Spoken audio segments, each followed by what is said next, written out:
อากาศสบายดีทุกคู่ทุกคนสบายดีเด้อจ้าวันในวันอย่างวันศุกร์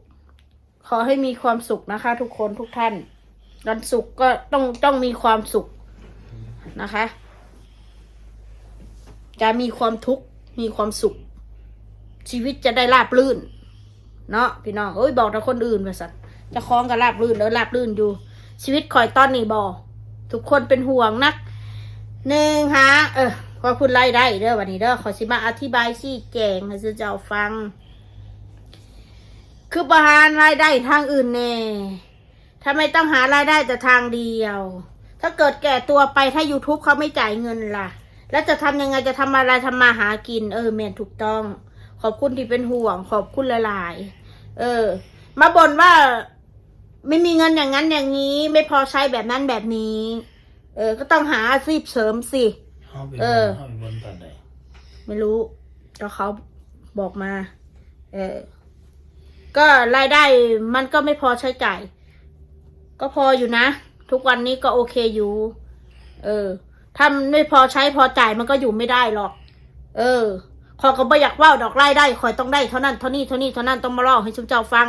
เพราะฉะนั้นมันไม่ได้จำเป็นปานนั้นเอาไปว่าได้คือบ้านคือเมืองเขาเล็กหน่อยพอได้กินได้ใช้พอได้เดือนชนเดือนบางเดือนกับบอชนเดือนเนาะพี่น้องเนาะขอบคุณที่เป็นห่วงว่าเพื่อนเหตุงานเหตุการณ์อภัยมันก็อยากเหตุเบิดทะเลมันบ่ได้ง่ายอย่างที่คิดบางคนก็แนะนำมาให้สาวมนทำคลิปอยู่บ้านกับลูกบ่าวเพชรก็ไปทำงานสาวมนเห็ด YouTube บ่เป็นสาวมนเห็ดรายได้บ่เป็นสาวมนบ่ได้เก่งคือคนอื่นสาวมนมีความสามารถแค่ถ่ายคลิปให้ผัวถ่ายคลิปเห็ดกับเขากับน้ำอันนี้จะบอกตรงเลยสาวมนไม่สามารถที่จะมานั่งสร้างรายได้เองทำอันนู่นทำอันนี้เองเพราะสาวมนไม่ได้เป็นหนังสืออันนี้บอกตรงเด้อเพราะการทำ YouTube หนึ่งหลักๆคุณก็ต้องอย่างน้อยก็เจ้าก็ต้องอ่านภาษาอังกฤษเป็นแน่ว่าซั่นซะคือมนน่ะบ่เป็นเลยว่าซั่นซะแม้แต่ว่างโฆษณาของก็บ่เป็นเพราะข้อยบ่ได้เรียนรู้ในด้านนี้เนาะพี่น้องข้อยบอกให้ฟังเลยทุกวันนี้ได้กินได้ใส่ก็ย้อนผัวน้ำผัวพาเฮ็ดพาทำอันนี้บอกไปซะเด้อว่าความจริงให้ฟังบางเทื่อถ้าเกิดบ่าวเพชรเข้าไปทำงาน YouTube ก็ต้องขาดรายได้อีกบัดนี้บ่ได้บ่ได้ YouTube บัดนี้เงินเดือนบ่าวเพชรข่อยตีไปเลยบ่ฮอด 15,000 บัดนี้พี่น้องบ่ฮอดแน่นอน 15,000 11,000ก็สิฮอดอยู่บ่เนาะเบิ่งหน้าก่อนประมาณนั้นแหละค่าน้ำค่าไฟค่าเช่าบ้านค่างวดรถพี่น้องมันบ่พอใช้แน่นอนถ้าบ่าวเพชรออกไปนี่ตายกว่าเก่าอีกชุดเจ้าบ่ฮู้ชุดเจ้าอย่ามาแนะนำชุดเจ้าอย่ามาเว้าชุดเจ้าอย่ามาเว้าเงินเดือน10,000ปลายน่ะมันสิไปพอใช้พอจ่ายนั่นสำหรับครอบครัวข่อยมันบ่พอใช้เข้าใจบ่YouTube 1ได้อยู่กับลูกกับเมียได้อยู่พร้อมหน้าพร้อมตาได้ช่วยกันทำมาหากินนะเขาสิบอกว่าให้ถ้าว่ามันได้หลายบอกคนก็ว่าได้หลายเพราะประมาณอยู่แต่ก็บ่ได้หมายถึงว่าสิได้เป็นแสนปานนั้นมันก็โอเคอยู่นะขอก็บ่สามารถสิมานั่งบอกซึ่งเจ้าได้ดอก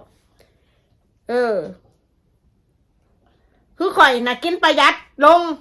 คือว่าเฮาก็อิ่มโตมาแล้วมันอยู่หลายปีแล้วในการที่เฮาต้องมานั่งกินอาหารดีๆแต่มาพุ่มเพื่อยแบบนี้คือเจ้าเข้าใจบ่คือเราผ่านจุดนั้นมาแล้วกินแล้วก็ขี้ออกหาบ่มีผู้ใดดอกสิบ่อยากกินอาหารดีอยากกินอาหารดีล่ะพอกินอาหารดีปุ๊บได้หน้าคนชมว่าอุ้ยมีเงินได้ไปนั่งอาหารหรูๆได้กินอาหารหรูๆมีหน้ามีตาแต่พอกลับมาขี่แมวเต็มกระดงบ่มีเงิน5,000ไปเข้าร้านอาหารเบิด 3,000 เหลือ 2,000 เติมน้ำมันหลดออกไปเบิดซ้ำบัดนี้การใช้ชีวิตคนเฮาน่ะมันบ่แม่นว่าถึงตอนมีเงินใส่พุ่มเพื่อยตอนบ่มีเงินก็สิใส่พุ่มเพื่อยมันก็บ่แม่นเวลาไม่มีเงินมันก็จะเป็นโดยอัตโนมัติของมันเลยพี่น้องค่ะข่อยก็บ่ได้นำความเดือดร้อนให้ซึ่งเจ้าบ่แม่นบ่สุข่อยเฮ็ดคลิปมุข่อยก็ถ่ายทอดชีวิตสุข่อยเองบ่แม่นบ่ข่อยบ่ได้ไปนั่งขอแบมือขอทานออนไลน์ขอเงินขอทานขอจากซึ่งเจ้าในเด้อซอยเรือข่อยแน่พี่น้องจะนี่ห้องเช่าเขาก็บ่มีจ่ายข้าวกินเขาก็บ่มีซื้อกินคืออีนางอันนึงเนี่ยอีนางอันนึงเพิ่นมาคอมเมนต์ ลัก ณะเว้าใส่หั่นแหละหรือว่าสิมาคิดว่าเฮ็ดคลิปแต่พอได้มีคน FC ส่งเงินให้กินบ่ความหมายของเขาหั่นนะเขาสิบอกให้เด้อ FC ส่งให้กินเนี่ยก็มันก็เป็นเรื่องผลดีของข่อยก็ขอพระคุณพี่สาวทุกคู่ทุกคนเพิ่นให้ด้วยใจขอบ่ได้ฮู้จักเพิ่นแล้วก็ข่อยบ่ได้อีหยังมากมายขอบ่ได้คิดว่าข่อยเอ้ยใครข่อยแน่นอนเพิ่นก็ให้ด้วยใจคือว่าเพิ่นหักคือเพิ่นเป็น FC มาโดนแล้ว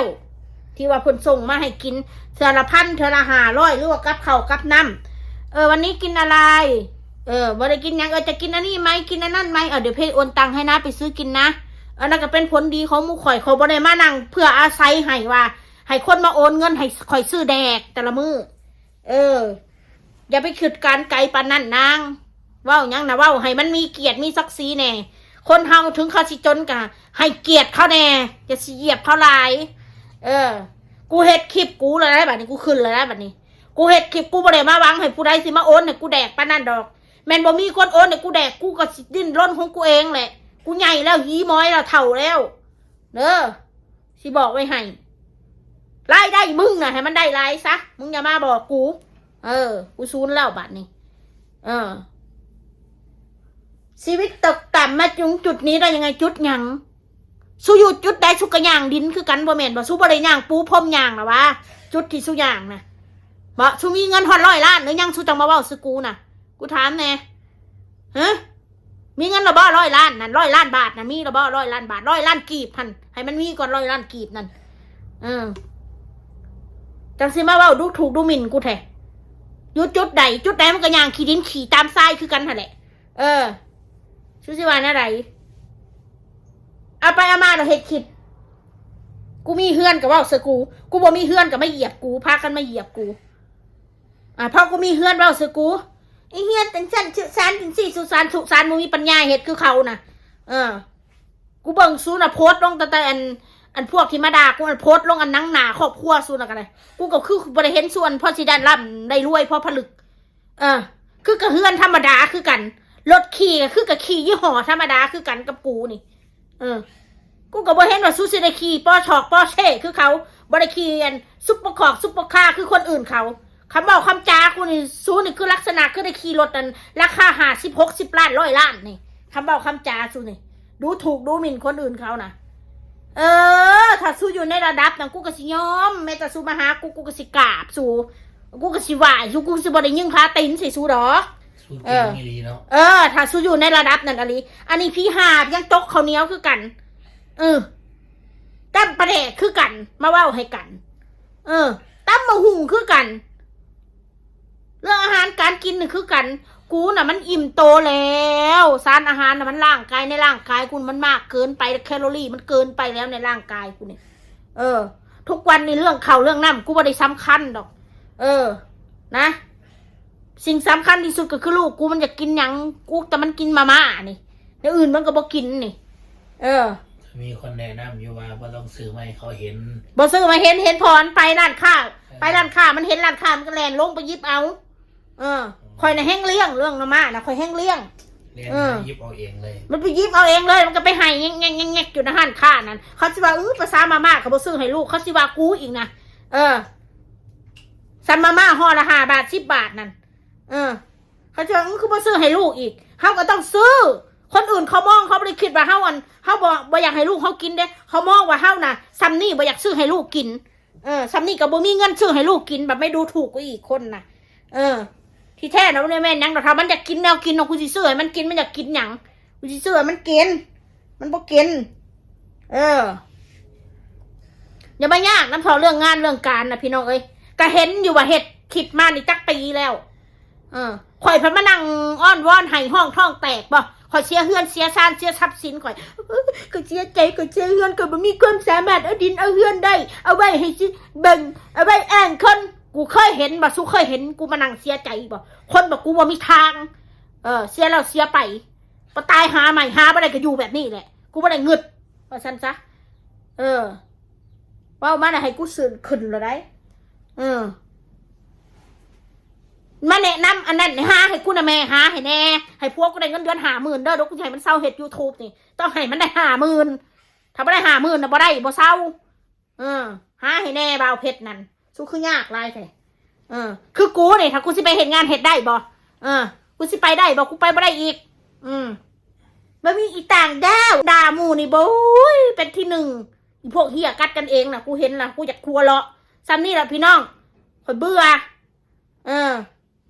ซุเจ้าเห็นบ่พวกเหี้ยอันโตเหี้ยโตเมียน่ะมันกัดกันเองอ่ะซุเจ้าเห็นบ่น่ะโตเหี้ยน่ะมันรวมโตกันมันก็กัดกันเองน่ะคอมเมนต์ใส่หมู่นี่คือว่าโตนี่เป็นเทวดาเฮือนหาสั้น10สั้นเนี่ยน้ำนานเฮ็ดอันเขาเปลือกขึ้นเหล้าเขาคือกันน่ะอย่ามาเว้าหลายดอกกูบ่ได้มีดอกเหล้าเขาเนาะกูก็มีปัญญาซื้อกินอยู่เข้าบ้านกูแฮงบ่แพงซ้ำอยู่ลาวนี่เพราะว่าหยัง1ค่าของชีพแพงเป็นบางอย่างถูกเป็นบางอย่างสิ่งที่ถูกเด้อคือข้าวก็ถูกข้าวกินก็ถูกอยู่ลาวนี่2มาพักกินก็ถูกโทษครับสิ่งแพงเด้อน้ำมันน้ำมูกน้ำมันนี่น้ำมันรถนี่แพงอยู่ลาวนี่เป็นสิ้นหมูบอสิ้นงัวบอว้ยก็ไล่เรียกกับไทยผู้แหละเอาซ้ำนี่แหละสิรับโทรศัพท์บอมาตะคล้องขึ้นสิไปอาบน้ำโพดนั่งฮีบูดฮีเนาเนี่ยยังไม่อาบพอน้ำพี่น้องเอ้ยไปละเด้อนี่กูขึ้นอะไรได้ยากน้ำใจเรียกแต่งานแต่ละมือแต่ละวันปลาโตหายกูกินนี่เบิ่งนี่นาทีเบิ่งกับเบิ่งไปตีเบิ่งคลิปนะสิมาแนะนำยังกระดอกกระเดียแท้กูรำคาญกูจักบอกห่วยกูก็อยากรวยอยู่ดอกมันเอาบ่รวยเฮ็ดอะไรซะไม่ภาพรวมนะว่าจะพวกมันเบ้าเรื่องหางานเฮ็ดใช้เชิมเหมือนงานเชิมเถอะมึงน่ะเฮ็ดงานเดี๋ยวมึงได้รายปานใดมึงนั่นกูจะถามคืนอยู่มาสอมาสนชีวิตกูตายแท้